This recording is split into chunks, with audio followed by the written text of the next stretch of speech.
Olá, tudo bem? Seja bem-vindo ao meu canal.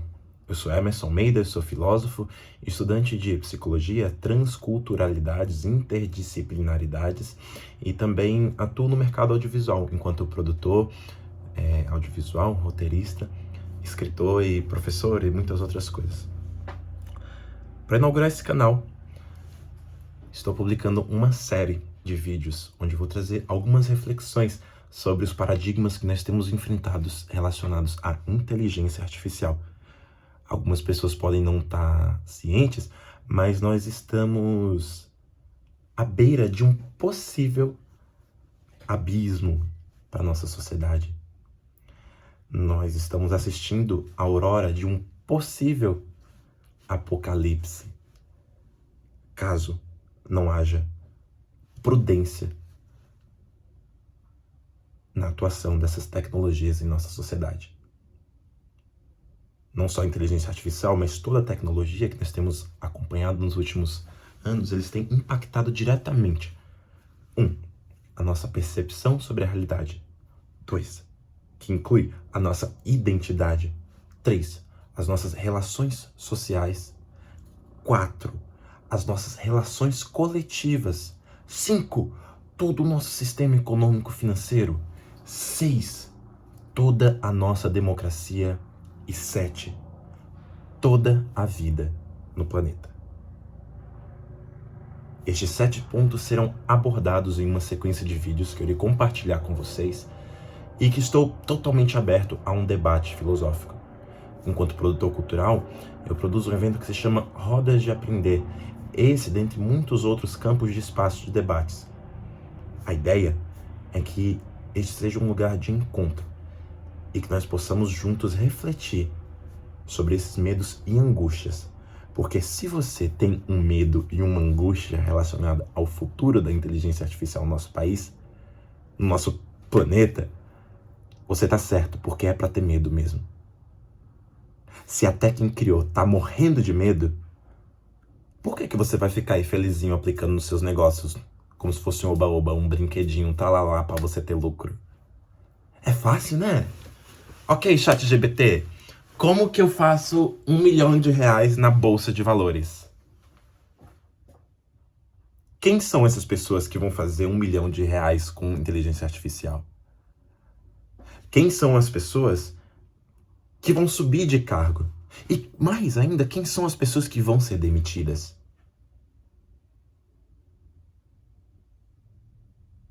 Por que isso está acontecendo? Para que isso está acontecendo? E mais do que tudo, para quem e com quais interesses? Essa tecnologia ela tem endereço, tem nome, sobrenome, CPF, número de identificação.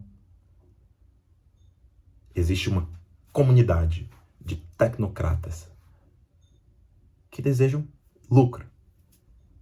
E você, babaquinha, que tá se achando bonito por tá fazendo lucro com inteligência artificial, você pode estar ajudando muito eles. Sim, você tá tendo lucro também, mas lembra que faz cerca de 30 ou 40 anos que no nosso sistema o dinheiro ele não tem mais lastro na realidade. O que a gente vive hoje no sistema financeiro é um surto, é uma imaginação coletiva. Estamos desatrelando a nossa realidade da nossa materialidade. E o único caminho possível para isso é o caos, se não tivermos pessoas inteligentes e capazes de administrar essa transição com sabedoria e resiliência.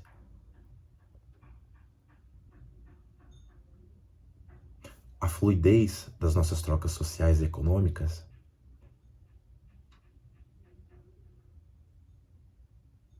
tem nos dificultado a olhar para o que realmente importa. Por quê que a gente vai dar um passo agora? Por que a gente vai dar um passo tão grande desses, enquanto a gente tem uma grande população do mundo que ainda está com fome? uma grande população do mundo que ainda é analfabeta. Uma grande parte da nossa população mundial que ainda morre em campos de guerra. Uma grande parte da nossa sociedade que ainda sofre com questões estruturais. Uma grande parte da nossa sociedade que todos os dias é assassinada por toda essa série de questões. Daí a gente chega com uma solução inovadora para reproduzir este sistema. O que isso vai dar? A gente tem bola de cristal? Não tem bola de cristal. Tem uma pessoa ou outra aí que tem dom de premonição. Mas pode ter certeza que se nós não tivermos um debate coletivo sobre a aplicação da inteligência artificial, nós vamos assistir o maior genocídio da nossa história. O maior tecnocídio. Ou, para usar uma palavra que nós usamos nas ciências humanas, o maior epistemicídio que nós já vivemos na nossa humanidade. Epistemicídio pelo fato de um grupo social deter um conhecimento. Episteme vem de conhecimento, né? Uma parte do nosso grupo social deter um conhecimento tecnológico, enquanto outra irá sofrer estas consequências. Está feliz com isso? Está com medo? Vamos começar um debate público sobre isso? Meu nome é Emerson Matos e eu quero criar esse campo de debate sobre a ética na aplicação da inteligência artificial no nosso país. Porque a inteligência artificial não vai fazer nada. Ela não é um sujeito, ela não é uma pessoa, ela não tem responsabilidades, ela não tem direitos, ela é uma ferramenta. Quem são os sujeitos são as pessoas que aplicam. E a ética dessas pessoas que precisa ser coordenada por um debate coletivo, para que nós não assistamos à maior crise da nossa história. Toda tecnologia, quando foi descoberta ou criada, existe um gráfico, né, de tecnologias, onde você vê uma grande ascensão, às vezes um grande caos, e aí de repente ela entra, isso eleva a sociedade para um novo patamar, e você volta, a sociedade volta para um nível de homeostase social, de equilíbrio social, lidando com essa nova tecnologia. Foi assim com o fogo, foi assim com o vapor, foi assim com o avião, e foi assim com a bomba atômica. E perceba que todas essas ferramentas que eu lhe falei, elas foram utilizadas como táticas de guerra. Guerras com fogo, guerras com máquina a vapor, com pólvora também, esqueci de falar da pólvora, guerras com avião, guerras com uma bomba atômica. Sempre existe uma tendência da humanidade de aplicar uma nova tecnologia em uma nova forma de criar mortes. E quem morre? Quem não detém esse poder. E hoje, no nosso planeta, quem não detém o poder sobre a inteligência artificial? É mais fácil a gente pensar em quem detém. Qual é o país? Qual é o grupo de empresários? É só você dar um Google e pesquisar inteligência artificial para negócios. Compre um ingresso para um evento desses, vá para um evento desses e veja, faça o teste do pescoço. Olhe para um lado e olhe para o outro. E veja qual é a cor, qual é a raça das pessoas que estão se formando para esta guerra. E indo para um campo de extermínio, pensando que estão indo para um campo de guerra. Indo para um campo de extermínio, achando que estão indo vender. Indo para um campo de extermínio em que ninguém sabe o que vai dar. Mas se a gente tiver um pouquinho de sabedoria, de saber olhar para trás,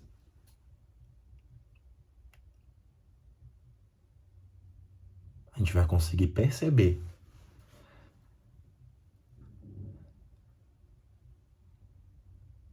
que tem muita coisa errada. Se até Elon Musk, Yuval Harari, os criadores do ChatGPT, eles estão pedindo para que isso pare. Por que você tá que nem uma criança no parquinho aí, achando que tá tudo bem?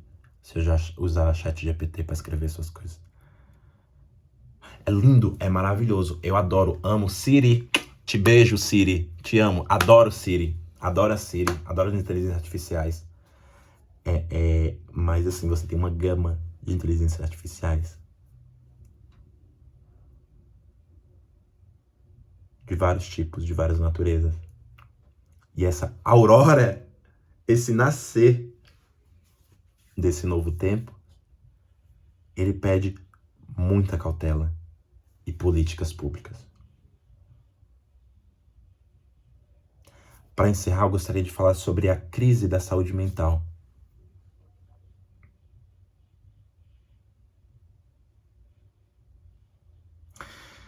Logo em breve serão lançados no mercado os óculos de realidade híbrida, né? A primeira vez que eu ouvi falar sobre isso foi em 2018. E já quase ia ser lançado, mas eles seguraram. Porque todo mundo sabe que tem que segurar, porque todo mundo sabe que vai dar merda, mas todo mundo quer lucro. Aí depois que der merda, a gente arranja um outro jeito de ter lucro pra lidar com a merda, né?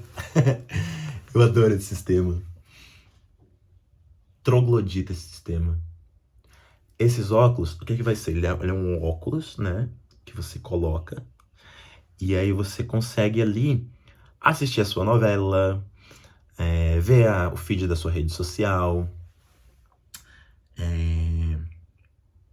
Enfim, tem a sua direção de GPS. Maravilhoso. Mas o que acontece também? Você tem um espaço de comunicação, publicidade e possível domínio de narrativas. Você acha que as nossas mentes estão preparadas para lidar com a realidade híbrida, sendo que a gente nem digeriu a catástrofe pública que foi Cambridge Analytica, eleições de Bolsonaro, eleições de Trump, os abalos da democracia que nós tivemos? Nós ainda nem julgamos esses crimes e a gente vai dar um próximo passo? Quem vai se beneficiar com isso? Quem vocês acham que vai se beneficiar com isso? Você realmente acha que é um grande advento que veio do nada, assim, que Deus trouxe? O fogo de Prometeu. Literalmente o fogo de Prometeu, que vai queimar todo mundo se não souber usar. Eu falo rindo, mas é rindo de nervoso. Mas voltando no que eu tava falando sobre saúde mental. Eu sou uma pessoa que trato, né? Trato depressão e ansiedade durante grande parte da minha adolescência e mais fortemente na minha vida adulta nos últimos 3 anos. E eu estudei muito, assim, sobre as questões de saúde mental, né? E aí uma das coisas que eu aprendi é que toda vez que você tem uma dissincronia, uma assincronia entre a sua mente e o seu corpo, você produz uma falha de comunicação na sua consciência. O que é que isso quer dizer? Eu lembro... O que é um trauma? É uma memória neurobiológica, né? Não tá só na nossa memória física, mas também na nossa memória... Não só na nossa memória subjetiva, vamos chamar assim, a memória neuronal, mas também tá na nossa memória corporal. Então, quando você se lembra constantemente de uma situação de dor, vamos supor, por exemplo, o dia da minha apresentação de escola, quando eu tinha 9 anos, que eu cantei errado e todo mundo riu da minha cara, e isto criou um trauma que me evita me expressar porque eu sou uma pessoa tímida por causa disso. É uma memória que construi a sua autonarrativa, certo? É algo que aconteceu no tempo, que você continua replicando isso ao longo do tempo. Aquilo aconteceu, sei lá, em 2005, ou para algumas pessoas antes dos anos 80, talvez. No meu caso foi 2005. e você continua replicando isso. Então você tem uma desincronia temporal do seu momento presente com a sua memória. E aí isso causa o que se chama em psicologia de uma dissonância cognitiva, ou uma dissociação cognitiva, onde a sua cognição ela está recebendo elementos diferentes daqueles que se apresentam na realidade prática. E aí que está o grande trunfo, né? Que quando você mergulha em muitos caminhos filosóficos, se percebe que a nossa realidade ela também é determinada pela nossa percepção. Vou entrar nisso mais pra frente, né? Mas o que acontece?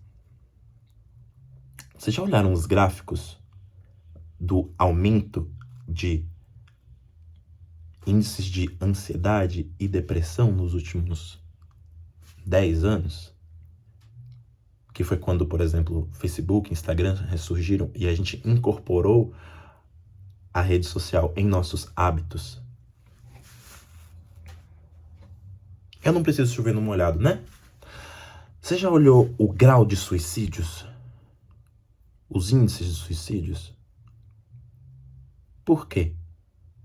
Porque essa dissonância cognitiva, ela causa um sofrimento psíquico que leva a sua consciência a entrar numa pane e fazer burrada.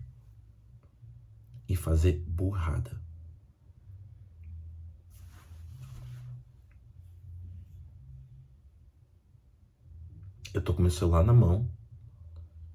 Eu tô vendo o que acontece na China, o que acontece no Japão, o que acontece em todo lugar. Mas eu não tô ciente da minha realidade prática, das minhas necessidades práticas. E essa virtualização da presença, isso é um conceito, essa virtualização da presença, ela causa uma dissonância cognitiva, uma dissociação cognitiva. Você dissocia a sua percepção da sua presença. Ou melhor, você complementa a sua presença com uma percepção que não lhe diz respeito. O que isso causa? Em primeiro lugar, uma inércia, uma apatia, uma incapacidade de agir na sua realidade prática, um sentimento de impossibilidade ou de desmotivação com a sua realidade. Te leva para um estado de autocomparação constante. É sempre a foto do outro, é sempre o vídeo do outro, o status do outro, o lugar do outro. O outro se torna o determinante da sua percepção. Isso não sou eu quem estou dizendo. Tem uma série de estudos sobre isso. E eu também tenho estudado isso há mais de 4, 5 anos. Né? Nos campos da psicologia. A gente ainda nem lidou com isso ainda. A gente vai dar mais um passo? Será que vai dar bom? Aí vamos pegar essa situação do sofrimento psíquico. De um lugar que nos criou, que nos deu a possibilidade de falar o que quiser e ser o que quiser. Que é a internet. Tem gente que não está entendendo a diferença entre o campo do virtual e o campo da realidade física.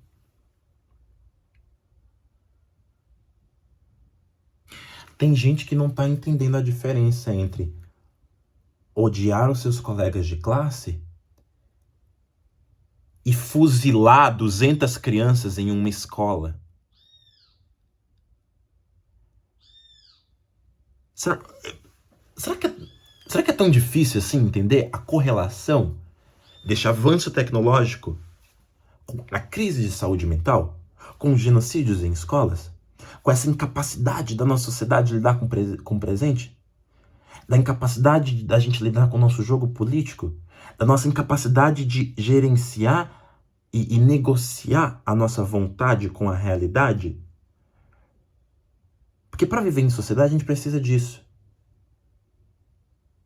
De negociar o meu desejo com a realidade. Por isso que a gente precisa de instituições, que são formas coletivas, né, de coordenar as necessidades e demandas coletivas. Mas o que fizeram com a nossa maior instituição no Brasil, no dia 8 de janeiro?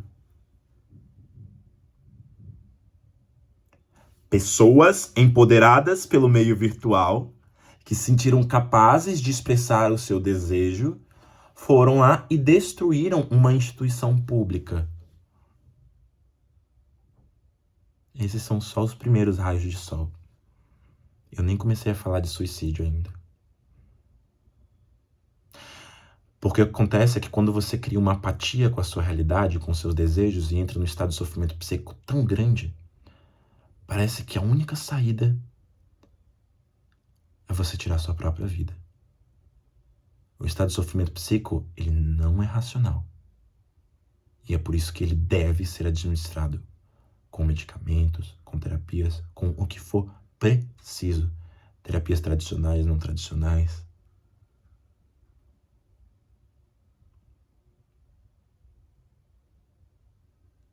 A gente acha que a gente tá avançando, mas a gente só tá ficando burro.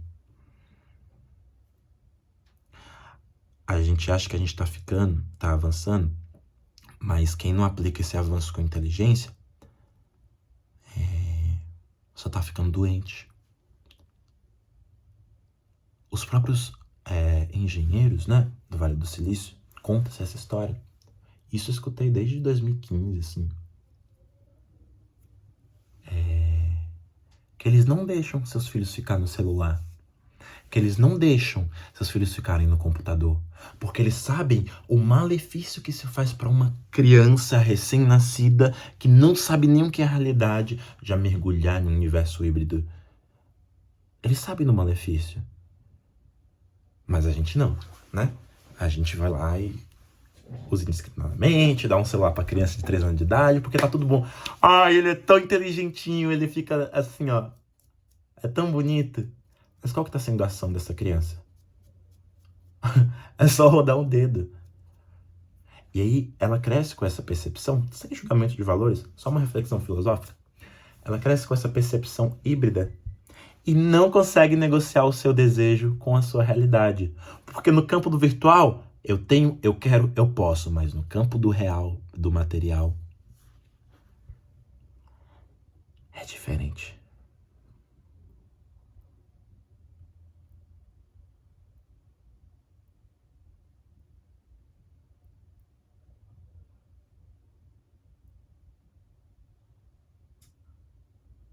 Essa crise de saúde mental, se a gente não fizer alguma coisa, ela só vai piorar.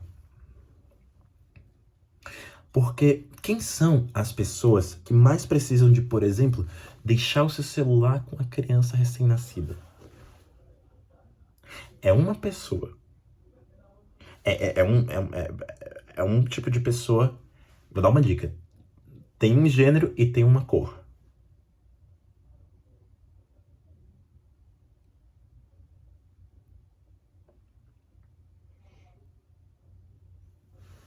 As pessoas que estão na base dessa pirâmide. A mulher negra. E tantas outras comunidades menos socialmente favorecidas, né? Sabemos que na base da pirâmide social, né?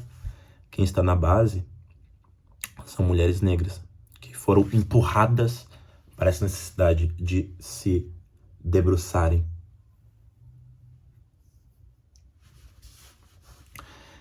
sobre o trabalho e sobre o cuidado doméstico. São essas mulheres que mais precisam que seus filhos fiquem, às vezes, no celular.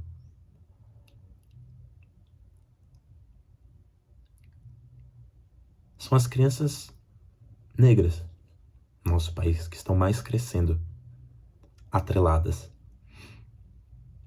a esse uso indiscriminado da tecnologia. Mas são também essas crianças que sabem o que fazer, porque elas têm uma outra inteligência. Só que se essas crianças chegarem num mundo em que nem a gente sabe contar para elas como se vive nele, é melhor morrer, né? O que me motiva a estudar e conversar todas essas coisas é justamente essa preocupação de ver aqui falando sobre a realidade do Brasil, né? Quem mais vai sofrer com desemprego estrutural causado pela inteligência artificial é a comunidade preta no Brasil. Preta favelada. Ou preta e rural. Né? Aí você fala, não, vamos dar formação para todo mundo. Não vai ser igual. Todo mundo tem um celular hoje, de todas as classes sociais. Mas a questão do acesso social, ela não é tão proporcional quanto ao acesso tecnológico quanto a gente pensa. Por isso é uma ilusão achar que a inteligência artificial por si só ela vai resolver problemas quando não vai. Tem esperança no meio de tudo isso? Tem. Se nós, através de uma articulação, conseguimos fazer com que hajam regras, leis de proteção de dados, de proteção de identidades, de proteção de conteúdos, se nós conseguimos legislar plataformas para que nossas crianças não assistam conteúdos indevidos, não entrem em comunidades relacionadas ao ódio, as pessoas que dominam esse poder não vão ganhar. Porque o que acontece é isso. Eles estão destruindo o próprio mundo deles.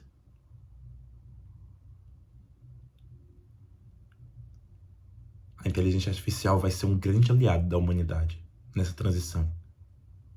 Se nós conseguirmos coordenar esta aplicação nos campos da educação, da economia, da produção intelectual e da produção trabalhista e econômica.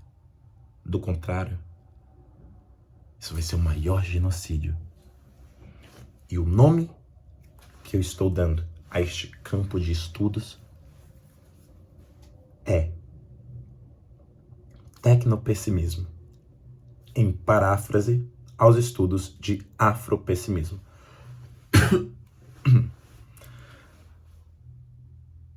Um recorte filosófico e estrutural que considera as interseccionalidades de raça, classe e gênero em uma outra sociedade. E uma sociedade que daqui para cá vai ter outras ferramentas, porque vamos ter uma outra percepção de realidade. E só um debate filosófico ferrenho vai poder fazer isso, e é o que eu vou construir aqui com vocês neste canal. Ficou com dúvida? Ficou com medo? Deu crise de ansiedade? Tá dando risada? Quer me bater? Quer me xingar? Os comentários estão aí para isso, fique à vontade. Lembrando que tudo é sobre você, né?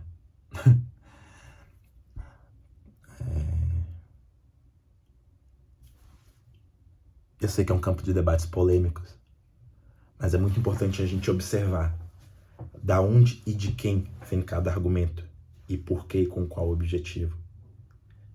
E a principal reflexão é, vamos entender quem que tá ditando as regras desse jogo, porque só daí a gente vai conseguir prever um possível impacto. Seguindo aqueles 7 pontos que eu falei para vocês, eu vou desenvolver muito, e o próximo será sobre saúde mental, tá bom? Então, fico por aí, um abraço grande, e a gente vai se ver logo mais. Um abraço.